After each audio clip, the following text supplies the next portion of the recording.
Hello and welcome to the channel Shining Stars Always with You. We'll see the explanation of International Organization Part 3 or United Nations and its Organization Part 3. अगर आप पूरे chapter की explanation चाहते हैं तो description box में जो link है उस पर क्लिक कीजिएगा. Let's start with reform of structures and processes. देखो 1992 में यूनाइटेड नेशन जनरल असेंबली ने एक रेजोल्यूशन अडॉप्ट किया. उसमें 3 कंप्लेंट्स थी. क्या कंप्लेंट्स थी? पहली कंप्लेंट ये थी कि जो सिक्योरिटी काउंसिल है वो जो आज की पॉलिटिकल हकीकत है, जो रियलिटी है, उसको कहीं पर भी रिप्रेजेंट नहीं कर रहा. वो पुराना सा हो गया. मतलब 1945 में तो वो रिप्रेजेंट कर रहा था, लेकिन आज का जो इतना चेंज हो गया पॉलिटिकल एनवायरनमेंट, तो उसको लेकर के बिल्कुल भी उसको रिप्रेजेंट नहीं कर रहा सिक्योरिटी काउंसिल. ठीक है. दूसरी चीज कि जो वेस्टर्न वैल्यूज और इंटरेस्ट है वही रिफ्लेक्ट कर रहा है सिक्योरिटी काउंसिल.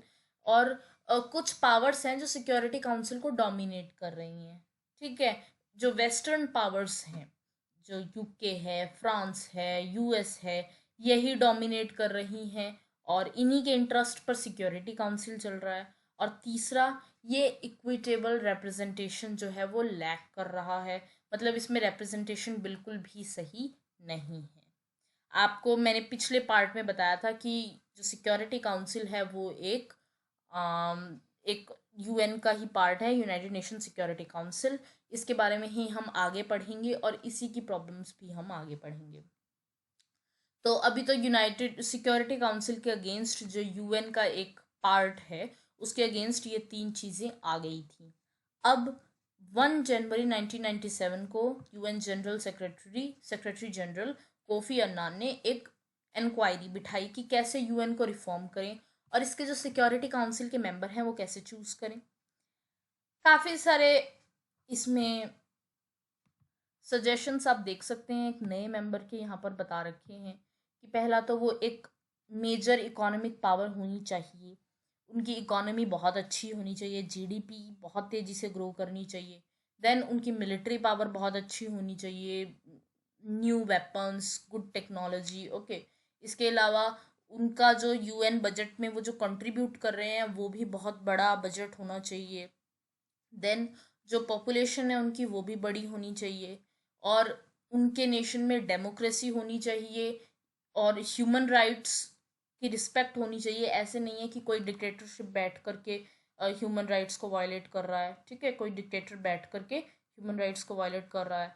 देन एक ऐसी कंट्री होनी चाहिए जो कि वर्ल्ड जिसमें कि डाइवर्सिटी हो, कल्चर की, इकोनॉमिक सिस्टम की, ज्योग्राफी की, ताकि वो मोर रिप्रेजेंटेशन दे सके. जैसे इंडिया में कितने डिफरेंट डिफरेंट कल्चर्स हैं और कुछ उसी तरह का. तो ये कुछ सजेशंस दिए गए थे. लेकिन इन सजेशंस पर लोगों को प्रॉब्लम्स भी नज़र आती है. लोग कहते हैं कि कितनी बड़ी इकोनॉमिक या मिलिट्री पावर एक कंट्री को होना चाहिए ताकि वो सिक्योरिटी काउंसिल की मेंबरशिप के लिए क्वालिफाई कर जाए. या फिर क्या बजट, कितना लेवल का बजट कंट्रीब्यूट करना चाहिए कि वो सिक्योरिटी काउंसिल में एंटर हो सके. एक पॉपुलेशन को आप लाइबिलिटी देख रहे हो कि असेट देख रहे हो? क्योंकि पॉपुलेशन कहीं ना कहीं लाइबिलिटी है. जितनी बढ़ रही है उतने रिसोर्सेज यूज हो रही हैं. और यूएन के केस में आप इसे एक असेट देख रहे हो, एक कंट्री को एनकरेज कर रहे हो कि ये पॉपुलेशन हो इसकी और ये यूएन जाए. तो ये कुछ प्रॉब्लम्स हैं. आप यहाँ पर सारी धीरे धीरे ये जितने भी क्वेश्चंस हैं ये प्रॉब्लम्स हैं, आप देख सकते हैं. ओके. अब एक रिलेटेड इश्यूज इसी रिफॉर्म में, स्ट्रक्चरल प्रोसेसेस के रिफॉर्म में एक रिलेटेड इशू. अब तक हमने ये पढ़ा कि सिक्योरिटी काउंसिल में रिप्रेजेंटेशन उतनी सही नहीं है. अब एक रिलेटेड इशू है वीटो पावर को लेकर. मैं आपको बताती हूँ वीटो पावर अल्टीमेटली होती क्या है. देखो 5 परमानेंट मेंबर्स हैं सिक्योरिटी काउंसिल के. चाइना, रशिया, यूएसए, यूके और फ्रांस. ये परमानेंट मेंबर रहते हैं.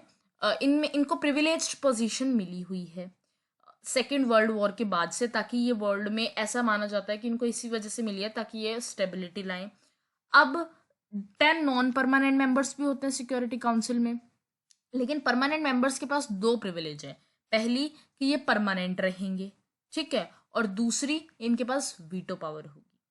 जो नॉन परमानेंट मेंबर्स हैं वो तो हर 2 साल बाद नए इलेक्ट होते हैं। और जो जिसने 2 साल का, जिस कंट्री ने टर्म पूरा कर लिया, वो इमीडिएट, वो अगले 2 साल नहीं इलेक्ट हो सकती, उसको एक बार के लिए तो अपनी सीट छोड़नी पड़ेगी। वो बाद में इलेक्ट हो सकती है, लेकिन एक कॉन्सिक्वेंट टर्म्स के लिए इलेक्ट नहीं हो सकती कि वो एक बार के लिए 4 साल के लिए इलेक्ट हो गई। वो उसे 2 साल बाद अपनी सीट छोड़नी पड़ेगी। बाद में वो एक बार फिर से आ सकती है, लेकिन एक बार छोड़नी पड़ेगी। लेकिन परमानेंट मेंबर को नहीं छोड़नी पड़ती। इसके अलावा वीटो पावर, वीटो पावर में क्या होता है कि एग्जाम्पल मैं आपको देती हूँ। जैसे मान लो परमानेंट मेंबर्स के पास ही होती है वीटो पावर। तो क्या होता है, मान लो कोई कश्मीर इशू पे कोई रेजोल्यूशन पास होना है, जो ये 15 कंट्रीज हैं, 10 परमानेंट और 10 नॉन परमानेंट और 5 परमानेंट। तो ये जो कंट्रीज हैं, 15 कंट्रीज, इन्होंने वोट किया, हर मेंबर के पास एक वोट है, ठीक है।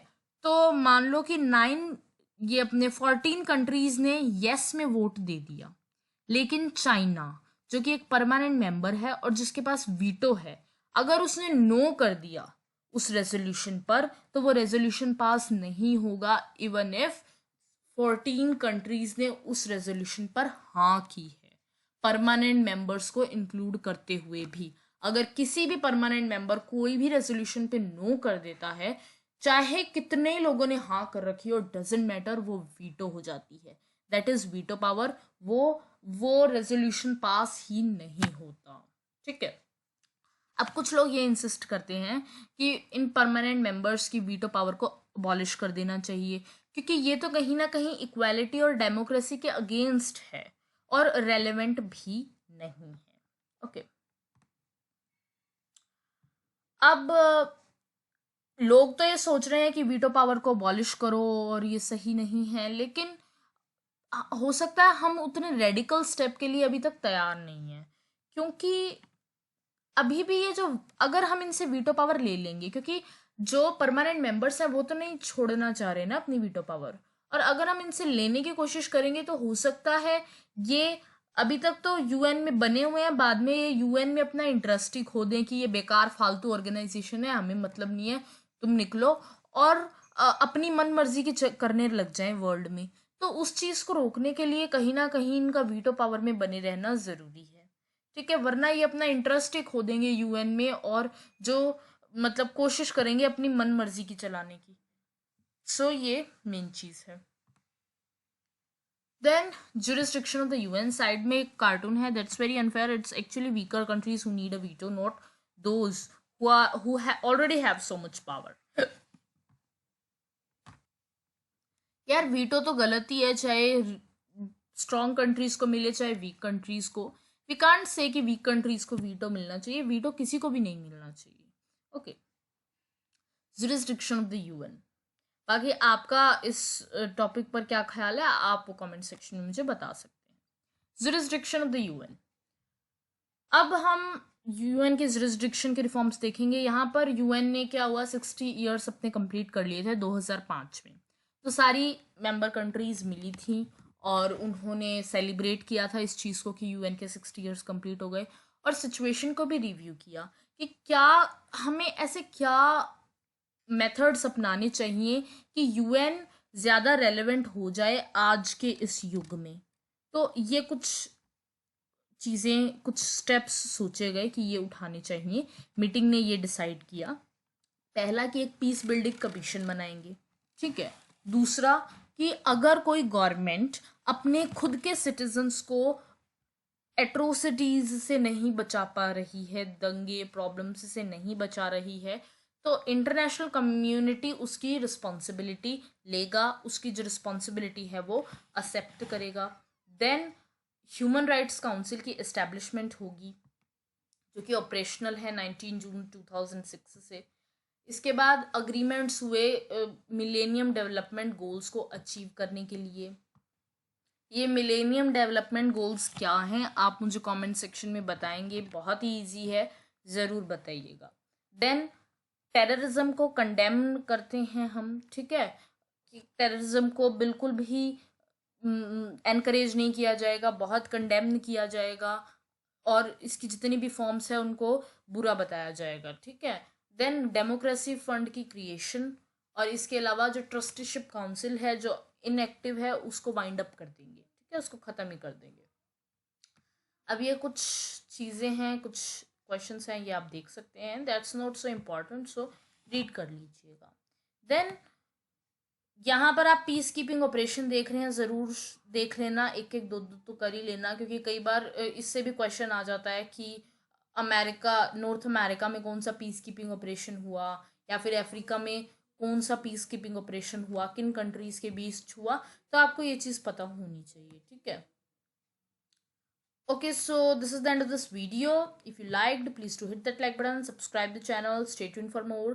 दूसरा, ये जो साइड में ग्रीन बॉक्स हैं, ये मैं आपको एंड में ही बताऊंगी, जो अभी मैंने स्किप किए हैं। IMF हुआ, WHO हुआ, IAEA हुआ, ये सारे मैं आपको बताऊंगी, चिंता मत करो। और इनके जो जो कार्टून होते हैं, जो कार्टून है, उनका एक्सप्लेनेशन मैं अलग वीडियोस में ज़रूर दूंगी, तो उसकी बिल्कुल भी चिंता मत करो। काफ़ी सारे कमेंट्स मेरे पास आ जाते हैं कार्टून्स को लेकर के, तो मैं कार्टून का भी एक्सप्लेनेशन दूंगी। So thanks for watching and this is the end.